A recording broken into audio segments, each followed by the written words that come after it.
mountain, you see a mountain moved. And as I walk through the shadow, your love surrounds me.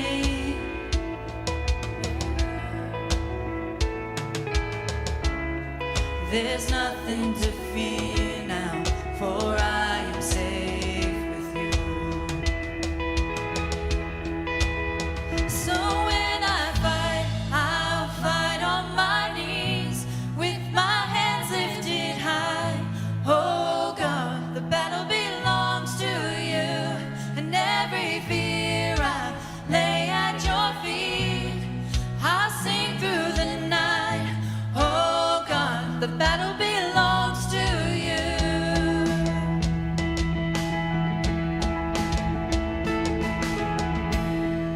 And if you are for me, who can be against me?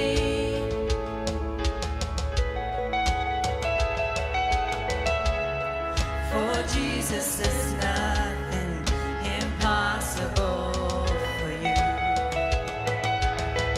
When all I see are the ashes, you see the beauty.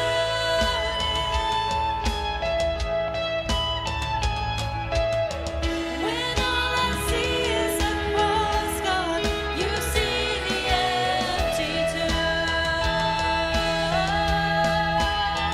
So when I fight, I'll fight on my knees, with my hands lifted high. Oh God, the battle belongs to you, and every fear I lay at your feet. I'll sing through the night. Oh God, the battle belongs to you. Almighty fortress, you go before us. Nothing can stand against the power of our God. You shine in the shadows, you win every battle. Nothing can stand against the power of our God. An almighty fortress, you go before us. Nothing can stand against the power of our God. You shine in the shadows, you win every battle. Nothing can stand against the power of our God. An almighty fortress, you go before us. Nothing can stand against the power of our God. You shine in the shadows, you win every battle. Nothing can stand against the power of our God. So when I fight, I'll fight on my knees, with my hands lifted high. Oh God, the battle belongs to you, and every fear I lay at your feet. I'll sing through the night. Oh God, the battle belongs to you, and oh God, the battle belongs to you.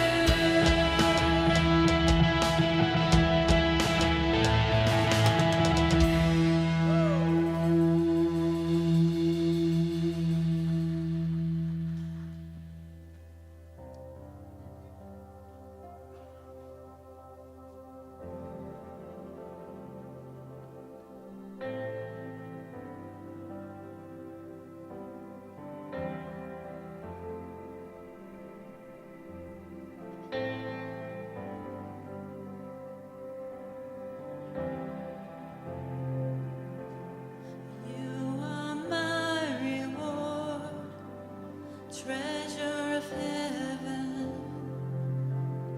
You are my supply, now and forever, and all my hope, and all my joy is found in you. Oh, your mercy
Come on, help me out with that.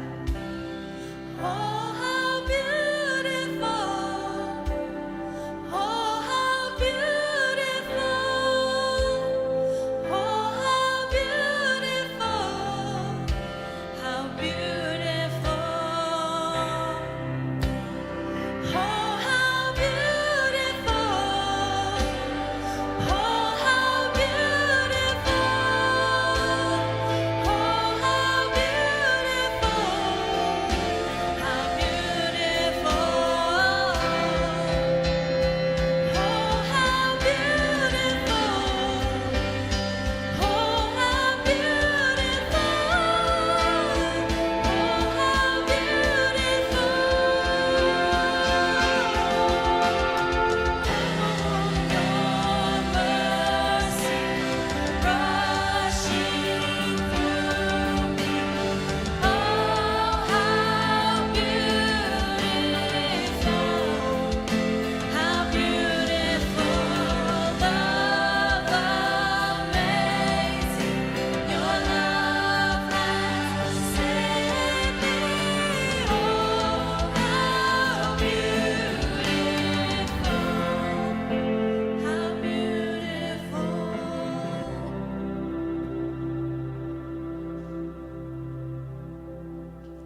Oh, yes. That's a high one for me.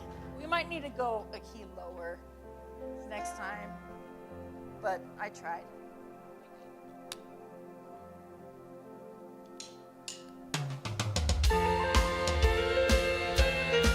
Time to move.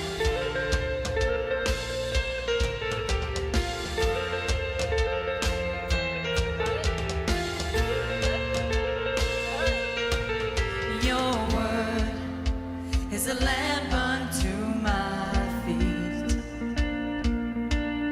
Your way is the only way for me.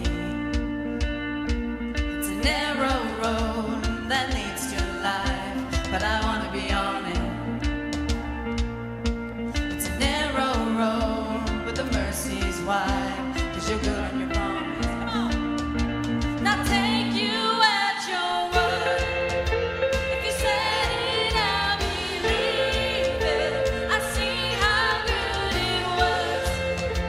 If you started, you'll complete it. I'll take you at your word.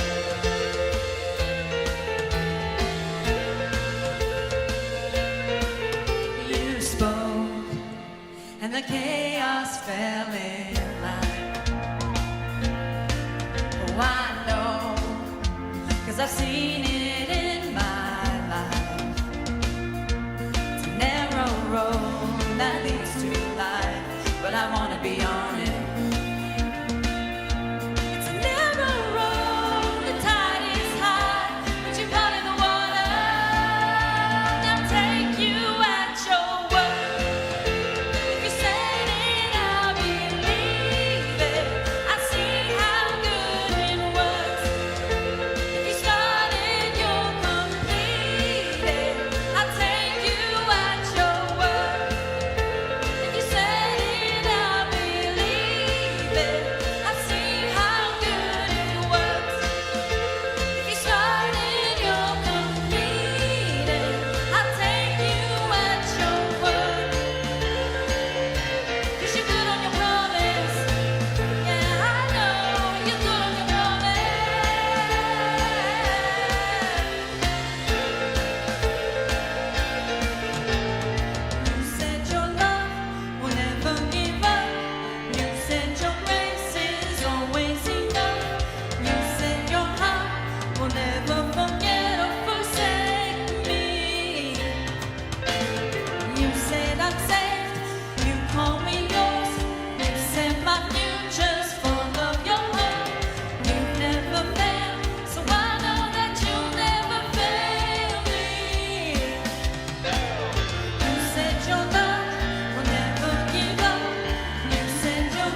I just want them to keep going, you know. I really feel like everybody on this side really wants that too. You guys, how you feeling about that? You in tune with this? I'm feeding off this side today. They keep saying more. I don't know what that means. Hey, we've been through a week and we made it, you know, right? Doesn't a little praise do good, you know? Spirit of heaviness kind of maybe you're carrying. You just kind of get together in the presence of God's people and God's presence, and it's like things can kind of just lift, you know? Just singing, God using the words to kind of lift our hearts. I got to confess to you, man, I was super late today. Yeah, see, you can't be late here. Nobody's later than me. I'm just glad you're here. But I want to go back and sing all the songs. I can feel it in here, man. God's presence. It's sweet. How about these guys?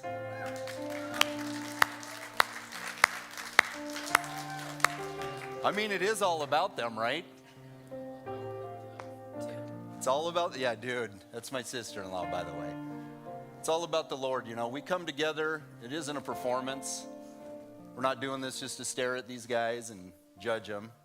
Some of you guys are doing that, and that's your problem, not mine, right? But we're kind of setting our hearts upon the Lord, and kind of together we're lifting each other up as we kind of sing together, you know. I think it's sweet. Don't you think it's sweet? This is a sweet group. You guys are a sweet group. Yeah, sweet group.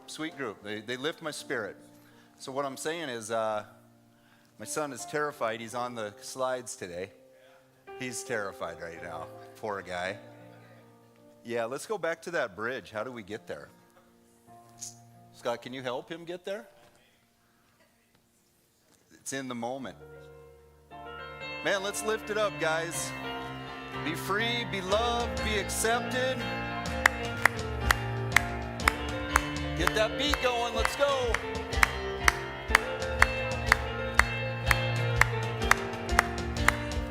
We'll get there.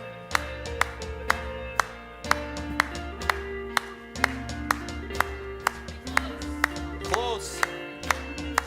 There we go. Keep that clap going. Get it going. Let's go. You said your love will never give up. You said your grace is always enough.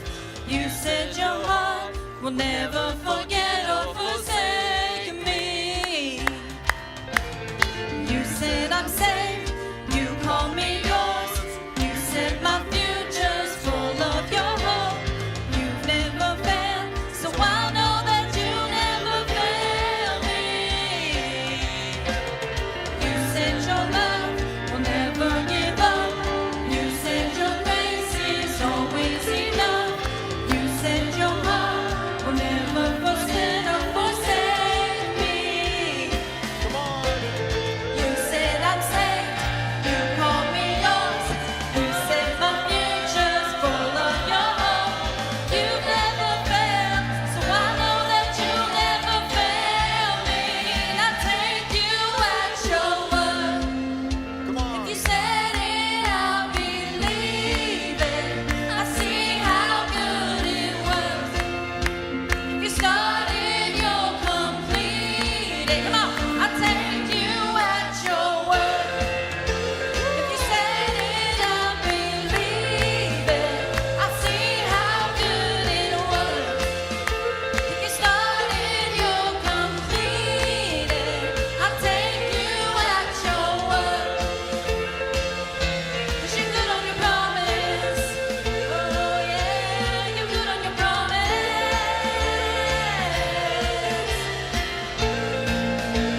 I'll take you at your word.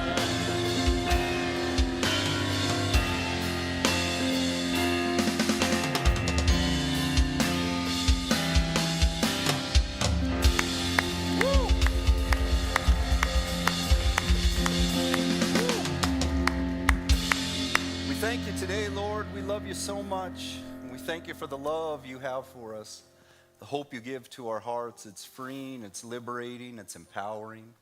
And I thank you for each and every person here today. It's just a special, unique gathering that will only take place in this moment, not only for time, but all eternity. This is it. This is our moment together today. And we thank you for bringing us to this place in our lives. We recognize your hand in ways where you've even helped us maybe think differently about things, or you brought hope where there was just hopelessness and light where there was darkness. And God, it's your work in our lives. It's your presence in our lives. It's not a show we put on. It's not a performance. It's none of these things. We try to understand that, but let us today be free in the relationship and the life we have in you. God, for deliverance to happen in our lives and in our hearts as we trust you. The promise for each and every one of us today is you, God. It's your presence in our lives, and you are working in our midst. And for that, we are very, very grateful. In Jesus' name, amen. All right, go ahead and be seated. Glad you guys are here. One more hand for the band, huh? Great job, you guys. Doesn't Audrey have a great spirit? Oh, man. Doesn't she? You love it when I do that, don't you? Oh, my gosh, I love it. Look, she's filling in. She's helping us out today. Sarah was in there singing. Joey on the drums. Like God puts together this moment for us, you know. It's pretty spectacular. I'm ready to go home. I just got here. Somebody brought me some coffee today, extra caffeinated. I'm going to have a long one for you guys. I can tell you really need it today. Somebody got up this morning and they said, Lord, just help the sermon today to be long. That's what I need. I do. I just need something really long, drawn out, get my attention. How you guys doing? Doing good? Good. See, you got a great attitude. When you shout it out like that, it doesn't leave me guessing anymore. I love that.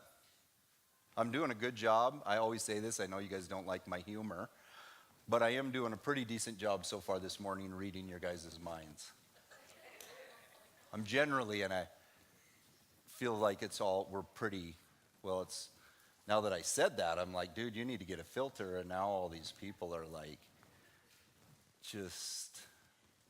I am the speaker today. This is what you get. Right here. Locked and loaded, baby. I'm ready to rock. What did I have for breakfast this morning? Applesauce packets. Am I acting differently than normal? I don't have any idea. I just feel very hopeful. Right? Hopeful, man. Hopeful. Hey, love having you guys here. We couldn't be who we are without amazing people. Tracy made the coffee today. Is she in here? There she is. I'm calling you out. I told you I'd do that. And you're like, you better do that. It's everything I do, I'm doing for people to see me, right? Isn't that how we work? Yeah, she's such a sweetheart. Is the coffee good? Scott, yeah, it's good, good. She came in early, made some coffee today for you. People setting up and everything. I just can't, week to week, guys, it takes something to make it happen. So I like to kind of just rest in the moment just for a second and realize, people put sweat and it takes sacrifice. I'm so grateful for that, all right? Looks like Seth's ready for me to get going. That's my son right there. That's the title of my sermon that I'm not even to yet. But he's like, you need to get to it because I need to get home, right? This is his first day doing these slides. All you really have to do is click the slide and it goes to the next slide. And he says, Dad, I don't know if I can do it. And I'm just like, you just click the slide and then you click the next slide. He said, I know, but I just don't know if I can pay attention that long. Like when I'm talking, the first one to zone me out, you know who it is, my kid, you know. So he's got to hang in there today. You going to be able to do it, buddy? No? He'll do great. He'll do great. Okay, if you guys want to give, we got buckets here. Super generous people. Thank God for each and every one of you. You can give through the Life Church app, also the Venmo, Cash app. It don't matter. That to me is just opportunity. You know, God works through you guys. Super grateful for that. We don't pressure or push people to give. But man, it's like God just opens the floodgates of heaven, sends generous people. And churches all over this world continue to operate because of what God is doing through his people. So, Seth, you ready for me to get going, buddy? Okay. Today I want to talk to you about the zigzag and ziklag. That title probably has, I liked it because it sounded cool. And, you know, I get to get up here and speak and do this every week. And I'm like, I can make something of this, and I will today, the zigzag and ziklag. But hopefully you kind of remember something from this and get encouraged from this. And maybe it's, I don't know, it's a pretty unique, it's probably the best title I could ever come up with almost in my life. It does rhyme. But it also really shows this story that we've been in. This will be our third week doing this. So some of you, you know, I just stay in these stories. And I was going to get done with this 3 weeks ago. And it's just like God just kind of is tenderizing my heart in it. It's like he's letting it soak, you know. I think when it comes to the Lord, here I go. I think when it comes to the Lord, we want more of like a slow cooker approach than a microwave approach, you know. You got to let the things the Lord gives you, you just got to let it you just got to let it soak in that. They're not called slow cookers. What are they called? Those things that you put stuff in when you go to work and you come home and then it's crock pots. You want it in the crock pot, you know. You want to you can kind of walk away from it, and no matter what you're doing in your day, you know, just that word that God has spoken to you or what God's doing, it's just getting nice and tender and juicy in there. It's soaking up, it's absorbing, it's getting ready to be feasted upon. That's how I look at my messages every week. Just put it in the crock pot, let it sit there. Don't try to get a microwave message. Just let God do a work in me. And today all I do is I just kind of take off the lid a little bit, I guess, and you get a little bit of an aroma, you know. But the same is true in your life. The same is true in your life. It's the stuff that God gives you. You want that stuff to just be able to soak down deep in you and not always be trying to move on to the next spot. So here today we've been in 1 Samuel 30 for 3 weeks. And for me, it's not like oh, I don't have to think about anything, don't have to study for weeks. It's just God takes little different turns in the same story where weeks ago I was maybe seeing it one way and thought we'd get through the whole story. But here we are now, and it's kind of like what God's really doing with me is it's kind of a zigzag, you know. And I'm not trying to do straight line stuff. I'm trying to go with the flow. As you are too. I'm not putting me up here and you down here. You know what I'm saying? We're together in this. But I'm trying to allow God to move me. And I think that when we're doing that, we have what we'd call a zigzag effect in our life. It's like a stock market. You know, if you have a good stock, it zigs and it zags. It's going to kind of go like this. It's going to have some fluidity. It's not just going to shoot straight up, because eventually it's going to shoot straight down. And so if you were like I'm going to try to get this out of me quick. Guys, it's coming through me quick. It's coming through me quick. Put on your seatbelts, okay? But when you coach basketball, you teach this defensive drill, and it's basically called zigzags. And you just teach the people to slide. You know, they're learning how to go. They're learning how to go with the offense, or they're learning how to make the cuts. Because if you're playing defensive basketball, you just go this way, this way, this way, this way. As soon as he cuts back, you can't keep going that way. You've got to go with the flow, and you've got to make some hard cuts. And I think faith is the same way.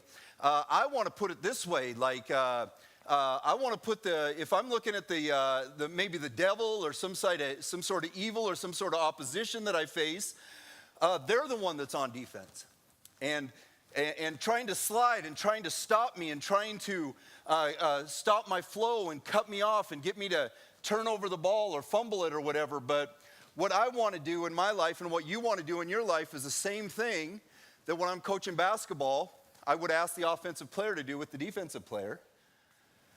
And I would say to work them. And I don't know where you're at with like devil stuff and all this stuff, and we don't need to get into it huge. But I just want to talk about opposition. You got to learn to work your opposition. You got to work them.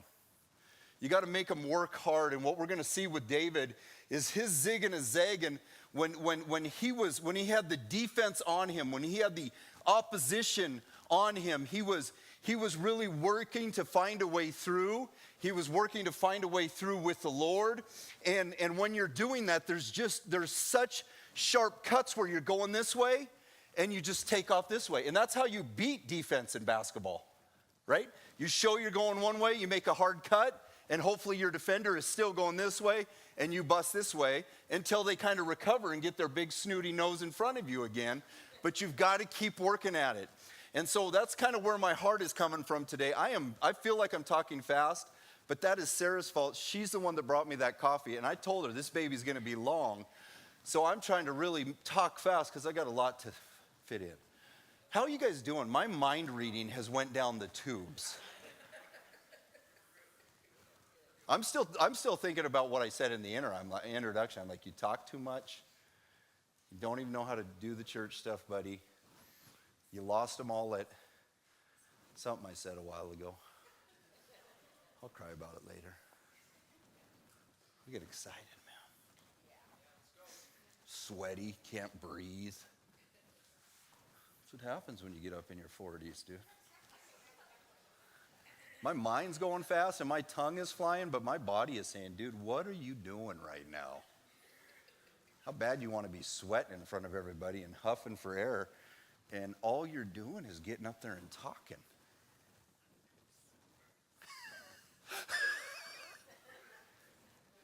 Zigzag and Ziklag, let's go, okay? 1 Samuel 30, here we go.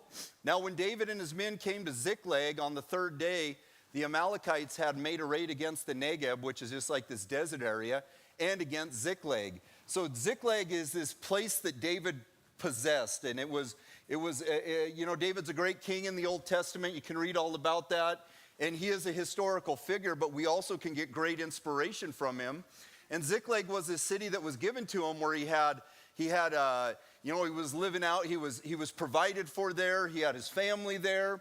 It was a place where he was living out the promise of God, the purposes of God. It was his place. It was his protected place. It was his city. It was his domain where he lived. And the Amalekites, you'll see all through the Old Testament, is that the Amalekites were a constant enemy to the people of Israel. And people that study the Bible, they can say, the Amalekites are a type of your flesh, you got like the spirit and the flesh going at war in you, like, two dogs, you got a white dog and a black dog, and whatever one you feed the most is going to grow the most. The white dog is the spirit, the black dog is your flesh, and they're just like at constant war. And you're trying to feed that white dog and make it stronger and stronger and stronger. And the Amalekites could basically picture that constant battle you have as a believer with things that oppose you, things in this world, things in this life. Every one of us has Amalekites. It doesn't matter where you go, and it doesn't matter what you're going through. It seems like you're growing and you're going forward, and it's almost like this constant nemesis you have, In like the Marvel movies, everybody's got the bad guy that they're always fighting, and it's maybe when you're growing and you're being encouraged, and then all of a sudden that same old discouragement starts to come in, or that same old doubt, or that same old despair, or that same old defeat, or that same old those thoughts of unworthiness, or those thoughts of hopelessness, or you start to beat yourself up and you start to beat yourself down. The Amalekites are a foe that you face in your life that is very constant, that is very real, and it's most of the time something that you have to face on your own, and it's a constant battle.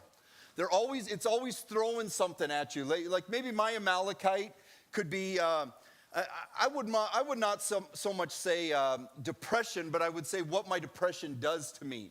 What it wants to speak to me, and how it wants to control me, and how it wants to box me in and beat me down. And if I just start listening to that, I can start to weaken almost and start to let the Amalekites have their way with me in my Ziklag, in my place where I'm trying to live out God's plan, and I'm trying to live out God's purpose, and I am being strengthened. And David in Ziklag, he was still a warrior, he was still a fighter, he was still promised to become the king, but he still had enemies working against him. And I think if you live long enough, you just start to see that you've got some very real things that are working against you. You know what I'm saying? It's just kind of a reality, isn't it? It comes with the territory of life. And maybe in your life, those things can start springing up when you're young. Maybe it can be when you're older. Maybe it can be after you've gone through a marriage, a divorce, raising kids. It's these things that begin to creep up into your life and present a constant opposition to you. It's where you're never safe to just rest on your laurels. You're never safe to just kind of sit there and twiddle your thumbs and tweedledee and tweedledaw because there's something coming against you to take what you have. There's something coming against you to take what you have. And that's what the Amalekites did when David was away. They made a raid and they took everything that was in this place called Ziklag. And so in verse number 3, I think, or whatever the next verse 6 I have here, I'm just going to give you some points on this and see how far we make it. And David was greatly distressed, for the people spoke of stoning him, because all the people were bitter in soul, each for his sons and daughters. But David strengthened himself in the Lord his God. All right, this is what happened. Everything's been taken from us. We've lost everything. We're living in this place of hopelessness. The people around me are discouraged. I within me am distressed. I'm disheartened. And all of a sudden, things were kind of going this way, and there's this hard cut that life brought them that starts to take them this way, you know. They were zigging, and now they're zagging. They were kind of going this way, and all of a sudden, without any notice, without any plans, there's something called life that just happened to them in a moment. And when it all looked like the plans and promises and everything of God was going so good, and they're singing their hallelujahs and they're praising the Lord, then all of a sudden they're faced with this position where they've lost everything, and David and his men are wrestling with deep, deep discouragement.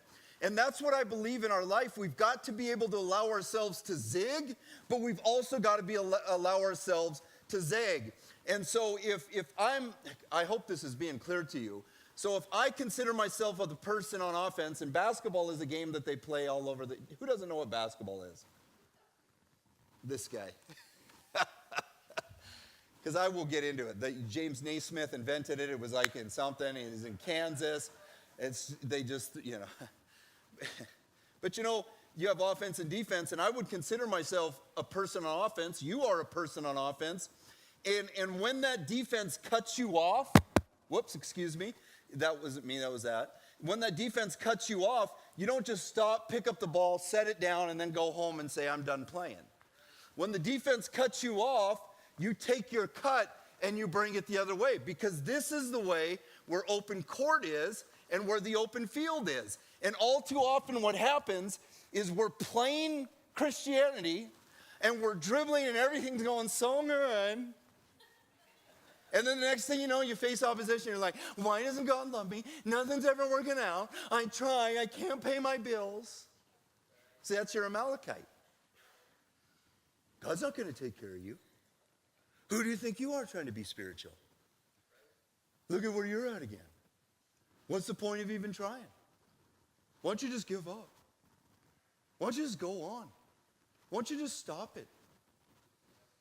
Right there, and you've been given the ability to not settle for what the defense gives you, but to set yourself up, to put yourself in a position of opportunity where you don't always have to be looking at my defense is trying to destroy me, but you can look at it in a way where you say, God is working to deliver me.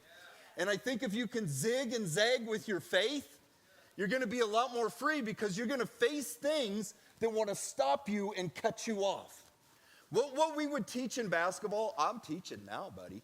What we would teach in basketball, we say if you're the defense, what you want to do is you want to open up and force the offense to go some way. Like you've got to have a plan as defense. And then you're going to slide, and you're going to slide, and you're going to slide. And you're going to take that offensive player, and you're going to bring them right to where the sideline is. You're going to get your foot on the sideline so they have nowhere to go. So they have to run through you, and you get what is called a charge in basketball. He's like, so they're bringing, you've run out of room. You have nowhere to go. And that's how the enemy wants you to think, is that he's brought you to a place where you've had nowhere else to go. But if you can see it, that I've been zigging and now I need to zag, your faith is going to free you from those places where you're feeling like you're boxed in. And you've got nowhere to go, because faith is freer than the difficulties we face. Our difficulties want to place us in a place where they believe we're defeated and there's no way out. And that's what I'm saying. We pick up the ball, we stop, and we're trapped. But if you can zigzag and ziglag, and David zagged, because David encouraged himself in the Lord his God. David said, look, everything is leading toward discouragement. When I turn on the news, my friends, they all want to stone me, right? We've talked about that last week. They want to take me out. People, whenever something goes bad, I can't even say this enough. People are looking not to accept responsibility, but they always want to place blame. I always say it this way, and it's so true, man. If you've ever struggled with addiction, or you know people that have addictions, all they really need is one good resentment. And so when you look at the steps in AA, it's like the first step is you got to admit you're powerless or something. Admit there's a higher power. And you know, when you get to like 4 and 5 and stuff of these recovery programs, you know what you have to start doing? Going to people and taking responsibility for what you did, but you were blaming them for. You got bitter because you would not accept responsibility. You were blaming other people for making you drink or use drugs. You understand what I'm saying? And so we want to be able to accept responsibility. Like listen to it this way. I am a gift to you guys. And I'm humble, but I am a gift to you. Because when everything goes wrong in your life, all you have to do is call your friend and say, it's my pastor's fault. That's it. And no matter where you go, that's it. But what I need in my life, I need a pastor. And so when I became a pastor, I was like, who do I get to blame? If you're leading, if you're a mother or father, who do you get to blame? And I think we get empowered when we're not looking to shift blame, but we're empowered by accepting responsibility. And as they say, God grant me the serenity to accept the things I cannot change and change the things I can't. Something like that. Like understanding that there's going to be a lot going on in life where there's things I can kind of control, probably the kind of underwear I wear, and there's things I can't control, which is basically almost everything else, right? And I've got to have the freedom to move in this game of life, I guess. I've got to have the freedom to move and flow where I'm not letting myself get cut off all the time without a way to encourage me. I've got to be able to zigzag in ziglag. I've got to be able to take my lumps. I've got to be able to take what was presented to me, and when things change on a dime, I've got to be able to cut to the other side, and hopefully in that distress, I can find some encouragement. And I believe when you begin to strengthen yourself in the Lord, He is strengthening you. I mean, like, God is coming out of you more than you could ever imagine or think. So much more. I think when we become aware of Him and His presence, we see God working and speaking in and through people that you would have never even thought. God is in everything. He's everywhere, man. And I think we diminish ourselves so much because we get so distressed that instead of leaning on our strength, we dive into our struggle and we don't allow ourselves to be strengthened in the faith that God has given to us. Whoa, oh my gosh. David strengthened himself in the Lord his God. Verse number 7, I believe, is where we're at next here. This thing turned on me just a sec, okay? Scott? So annoying. 17 years of pastoring, and I still can't find a headset that treats me right? Look at this. Are we doing okay still? Every time I pause, I start reading brains, and that is not good. I'm having a gay old time, you know? So how did David encourage himself in the Lord? David inquired of the Lord. And one of the things we limit ourselves with so often in our walk is the power of God's presence. And not only that, but the communion or the communication that we have with him through prayer. How do I encourage? How do I zag? When I was zigging, how do I zag? When I was going this way and everything changed, how do I go with the flow this way? Well, I kind of give myself a moment and a space where I can begin to seek the Lord, pursue the Lord, and kind of turn things over to the Lord. Like I've told you earlier, I don't have a pastor to call. I mean, you get in your life where you're able to rely on the Lord for yourself, and your faith begins to grow because you see God working in the places where it was just you and him and nobody else. You know where God won me? Not in a church, he won me out there in the world. I was thinking about that today, and I was just like so stoked about that. I'm like, it wasn't even people witnessing to me. I never ran into Christians on the street passing out little pamphlets. I never went into church doors and heard people preaching. I was out there living my life in a wilderness and in a darkness at times, and God's light was just shining in my heart and shining in my life, and God led me to himself. He led me to freedom through his cross, through Jesus Christ. He freed me not through religion, but he freed me through himself. He forgave me not through a church, but through Jesus Christ. He set me free not through things I did in a building, but things Jesus did in his body, that he gave his life for me. He was buried and he rose again, and my life has been constantly sustained by the strength of me knowing that I have a God who loves me and gave his son for me and laid down his life for me. And really, my life as a believer, my friends, all it's been is I've been investigating since that time whether that love is really as true as he says it is. And Paul says it this way to the early church. He said, that love that he has for you, you can't measure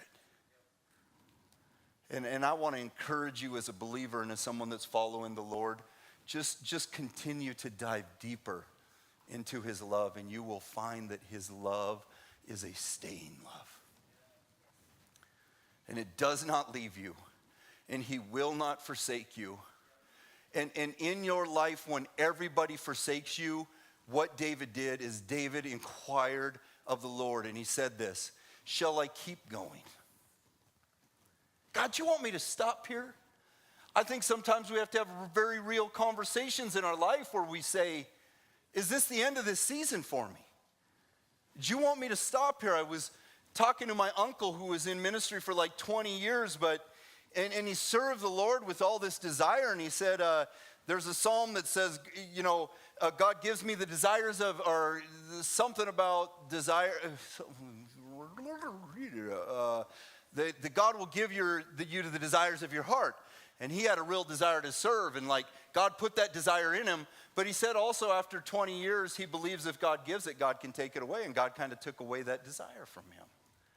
And I think in your life, you've got to always be in pursuit of the Lord and what he has for you. And sometimes what he says is yes, and sometimes what he says is no, right?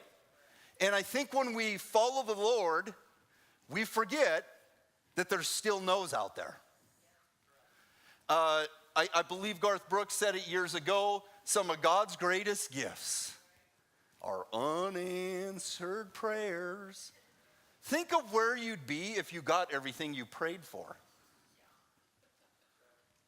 Haven't you ever said to God, like, kind of figuring out, like, I'm kind of glad that you've been God this whole time, like, And don't you know when we begin to follow God, the first place we begin to wrestle is where? With our wills.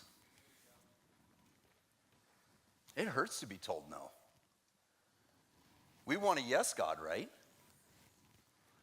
We want Santa Claus God. We want to give God the list, come back later and check it out to make sure everything's going okay.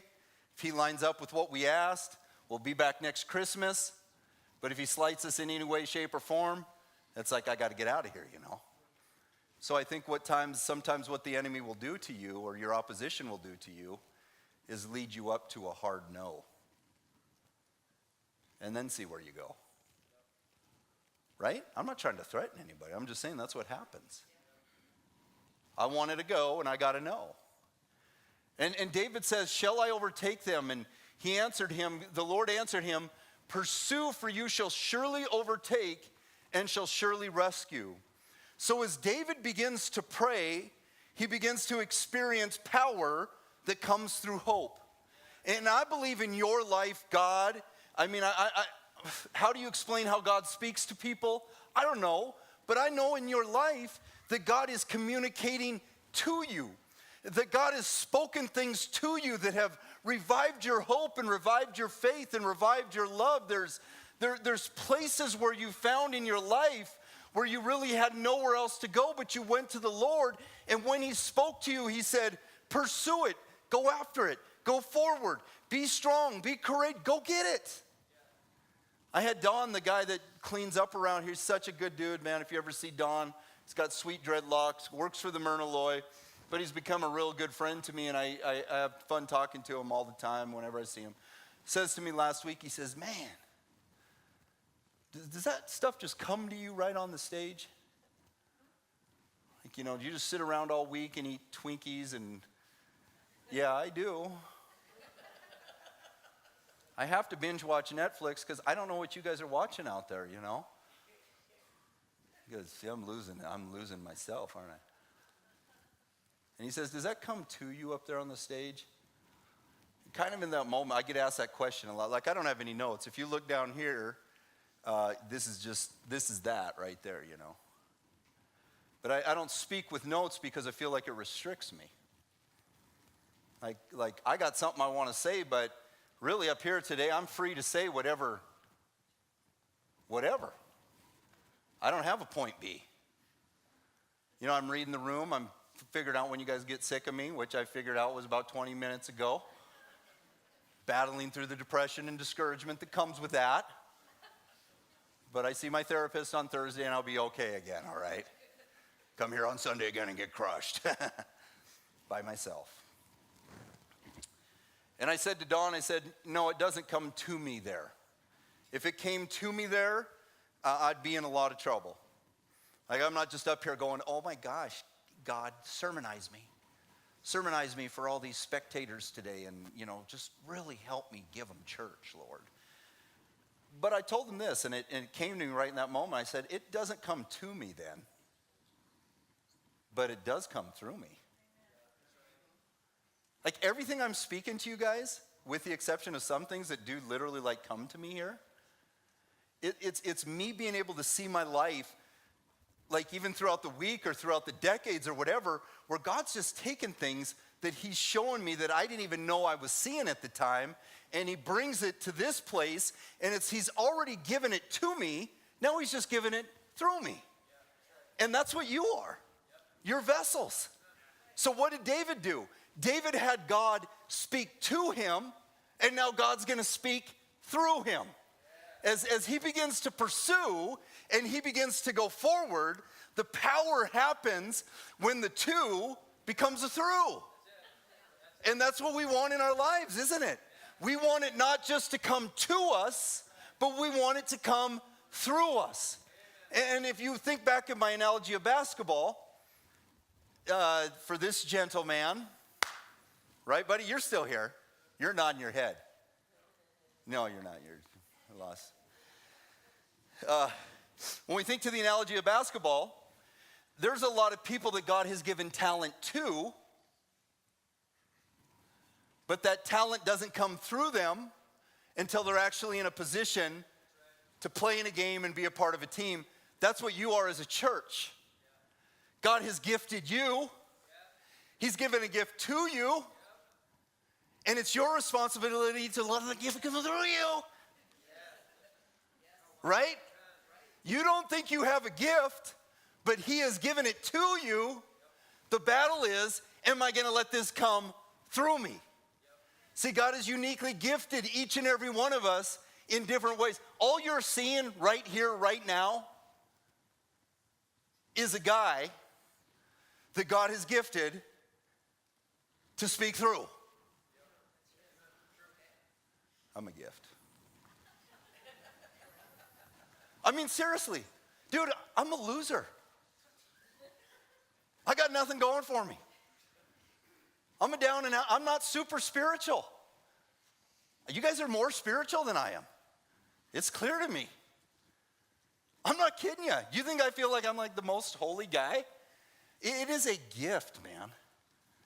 And it's just God gifting you in a way where the empowerment comes in the to, but the empowerment also comes in the through.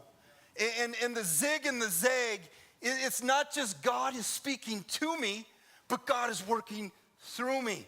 It's not just God met me here and God answered my prayer, God spoke to me in prayer, or God revealed himself to me in a thought or just in a conversation or something, but it's he's given me the to, and now I'm going to watch the through. And God is working through you. He has spoken his promises to you. He's working those promises through you. That doesn't mean there won't be pain. That doesn't mean there won't be heartache. That doesn't mean there won't be struggle. But you got a God that gives it to and a God that works it through. That's great, man. Let's look at this real quick. I'm not running out of time.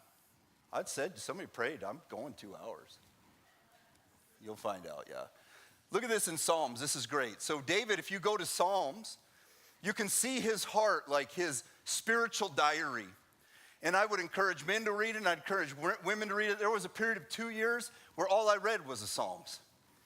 Because it seasons your heart in such a way where you can see a human being struggling between, like many times, the human experience and how does holiness get brought into that? Or how am I having all these troubles and where does my faith fit? Or this is what I'm going through and this is how I see God. And it is real and it's raw. And I know there's a lot of tough stuff in there. But this is what David says in Psalm 34, and I love this. He says, I sought the Lord, and he answered me and delivered me from all my fears. How do you encourage yourself in the Lord? You've got to seek the Lord. Not seek the church, not seek this, not seek that. Just seek the Lord. David had nothing we have back then to go to today. He was in Ziklag. No churches, no printing press. No little motivational videos he could watch. It came from within. He took it upon himself to seek the Lord, and he answered me, and he says this, those who look to him are radiant, and their faces shall never be ashamed. There's this sustaining strength that God gives us when we should be sinking. Guys, you know me. I should be sinking. I'm not kidding you. Shouldn't I be under the water? Just sunk. And it's like as we continue to go to him in our struggle and in our opposition, we find opportunities for faith to work. And so what David is saying is, I'm facing fear, and the way to overcome my fear is not by analyzing my fear, but by setting my affection on my God. And what God does is he brings me to the face of fear, and he brings me through that fear.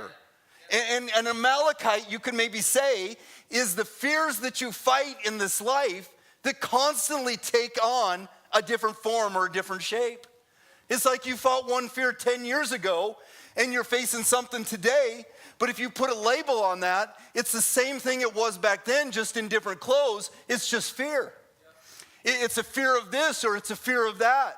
In our whole lives, I believe one of the greatest enemies we face outside of death is fear. And listen, Jesus Christ defeated death. He can surely defeat every fear.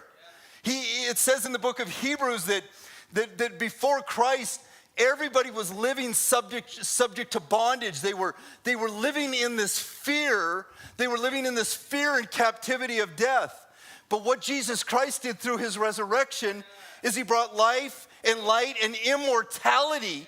He brought it to light through the gospel, so we don't have to fear death anymore, but we can face death with courage. And if that's our greatest enemy and we're overcomers through Jesus Christ, then we can certainly face anything that is delivered to us in this life, because God is going to deliver us from it.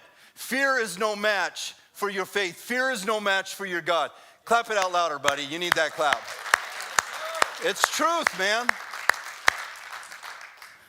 I mean, I got bad news for you. We're all going to die. We can't live surprised like we are. But listen, death will not defeat you. You've already got the victory. You don't go to a resting place. You don't go to an in-between. You don't go through a purification process. You've been made pure by the blood of the Lamb. Hey, look, hey, where are you going, buddy? Bathroom. Get back on those. Look at this kid. What do you got it on? Cruise control? This kid cares about what I'm preaching right now. I'm talking about resurrection life through Jesus Christ, son. He's like, I got to take a leak. I got to get out of here. It's been on this slide for 15 minutes. Get out of here. Oh, my. Abandoned ship. Faithful man who can find. He's just gone. Well, I got to stay on this one now, wherever I was. Shoot. But what I'm thinking and what I'm thinking of my life is I spend my life dealing with a lot of little fears. And sometimes just not recognizing and realizing that the greatest fear that I had all my life, I've been delivered from and delivered in by Jesus Christ. And you can face your mortality with immortal power, man. Gosh, you are so free. You are so free. And as you look to the Lord, what he begins to do is he begins to light you up. And your face, it doesn't have to be cast down. It's what David's saying. It's kind of like becomes this angelic warrior pose, like you can throw it at me, but God's going to walk me through it. And that's faith, man. Come on, let's finish this up. I'm having fun, dude. I never get far enough, though. I never get far. Next verse. Are we okay? Come on. Who's really, really tired? Oh, you're okay. She's really tired. Mom, why do you do this to me? Look at this. This poor man cried. It's one of my favorites. This poor man cried, and the Lord heard him and saved him out of all his troubles. The angel of the Lord encamps around those who fear him and delivers them. Do you know where God set up his camp? Just go like this. It's not right here. It's right there. You know why we maybe do this sometimes when we're praising God? It's like we're recognizing he's here, man. His presence. It's not a lifting up, it's just to say, God, I worship you and I'm aware, but I'm surrendering to you. He's encamped right here. Do you know where God sets up camp? Right here with you. Next time you're in the fear boat or you're in the sinking boat, just put out your hands and say, well, if this is around me, then you've camped up right here, Lord. I remember one time I was driving in my friend's car in Missoula, Montana, and I was in a different dimension. I can remember just feeling God's presence, like literally like a web around our car. There's this really cool picture out there of this kid sleeping and like an angel with a sword or spear and its wing just kind of like protecting him. Why don't we always feel like we need to go somewhere to get God? If I start being more godly, he's going to be present. No, he's right here. I'll tell you what the problem is. We ain't poor enough to cry out. Right? Well, you get poor, you'll see that the king's got everything you need. But when we're fighting for our strength, fighting to save face, David says, you know what? I'm going to be free from all that. I'm going to be able to say, look here, I'm a man that needs God. Let's just get that right out in the open right now. I'm not too big for it. I'm not too cool for it. And the Lord saved him out of some of his troubles. Oh, whoa. Weird word, huh? Here we go. Listen.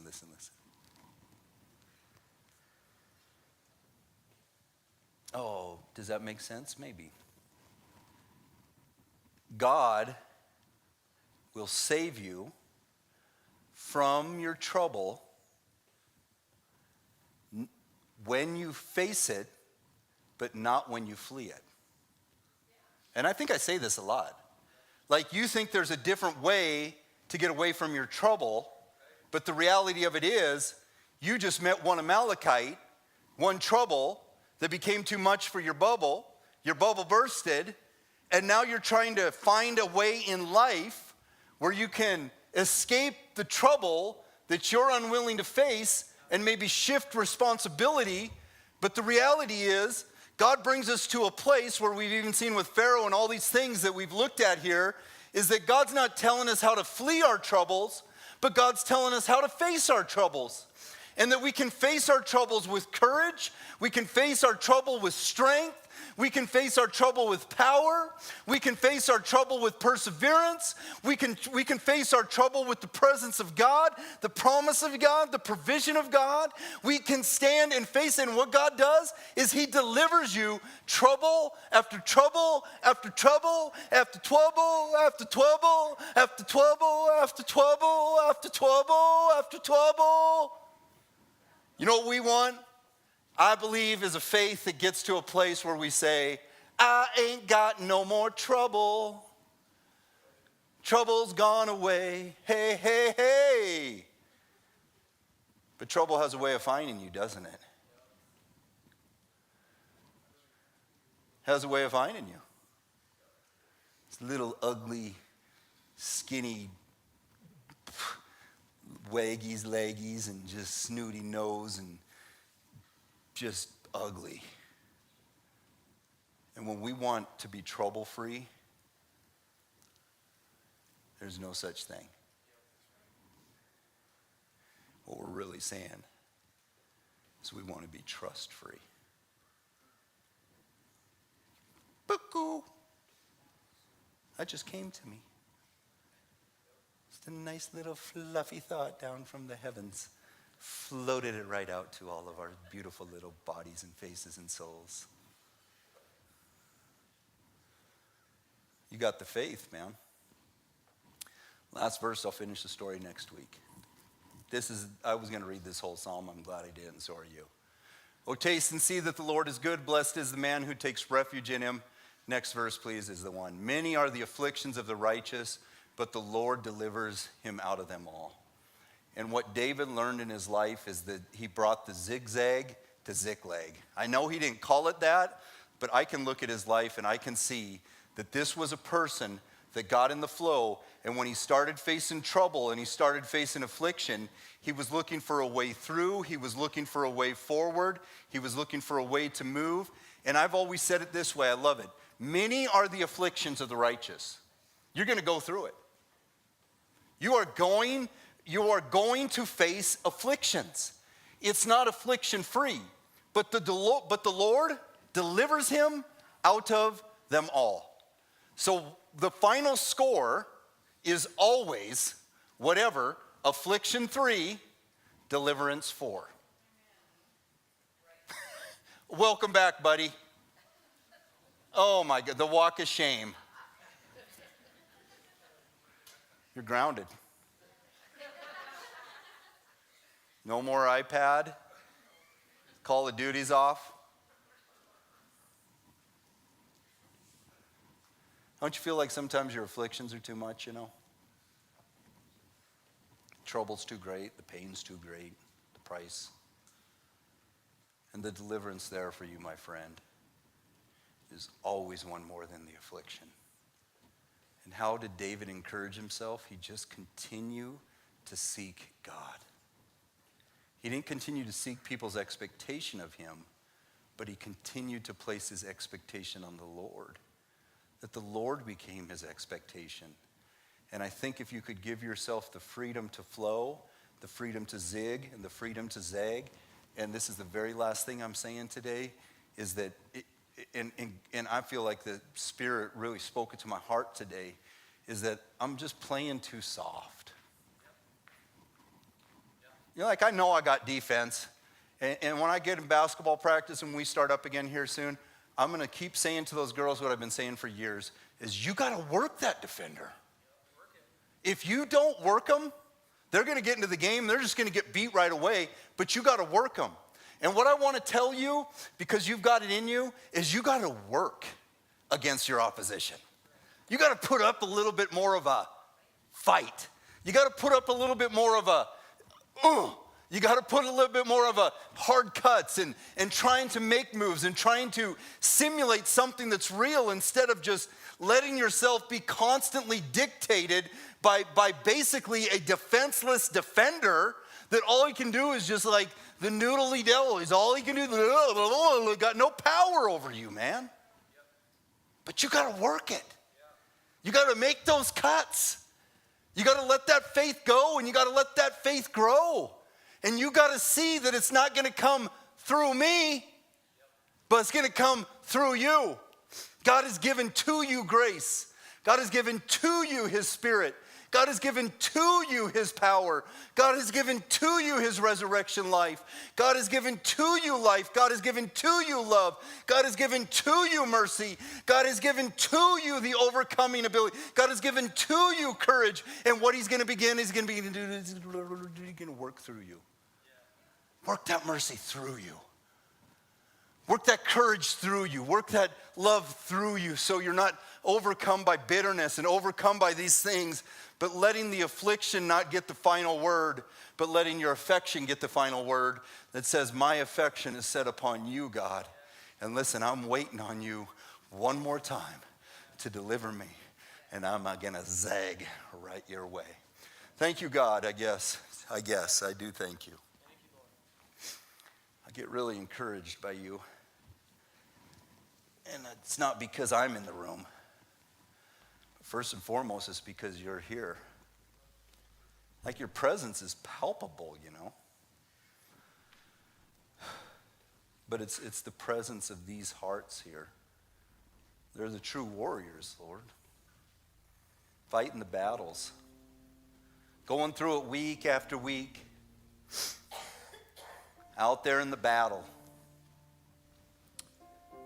God, what strength you've put in them. What beauty, what power in your presence, Lord. My heart is humbled to be in this place today. My heart is humbled to be here with you, to be here with these here today. And that our hearts find a place where we can anchor again in hope, God, in freedom and power in your presence. Thank you so much. You guys encourage me a ton. I want you to know that. You're the reason I speak long. You guys do. May your hearts be encouraged today in the Lord. Maybe you need a zag, maybe you need a zig. Zigzag. Keep working that in me. Don't let your heart grow weary. Lift up the weary hands. The Lord's presence is here. His angel encamps around us. He delivers us. He's a perfecter. He's a protector, a provider. He's here. His presence is here always. And we thank you, God, for the way you work in our lives and the way you work in our hearts. We thank you, Jesus Christ, for the victory that we have through you.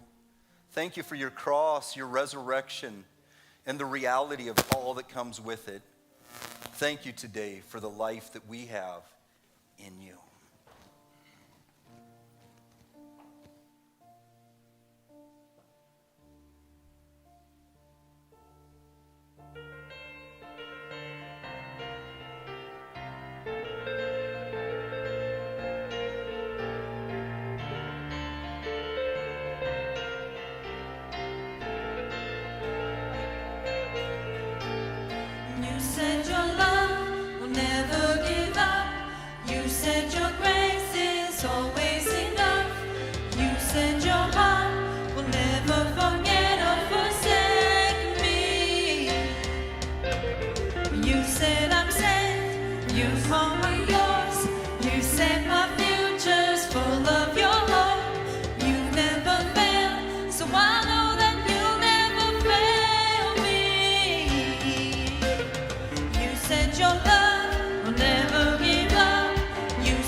coming, guys.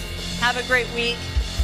If you guys keep coming back to this, then there's got to be something that is going on positive. If you keep coming back, if you keep tuning in, share that with somebody. Let somebody know. Maybe they need to hear the same thing that you are hearing to help them if you are being helped. Does that make sense? Okay. Have a great week. See ya.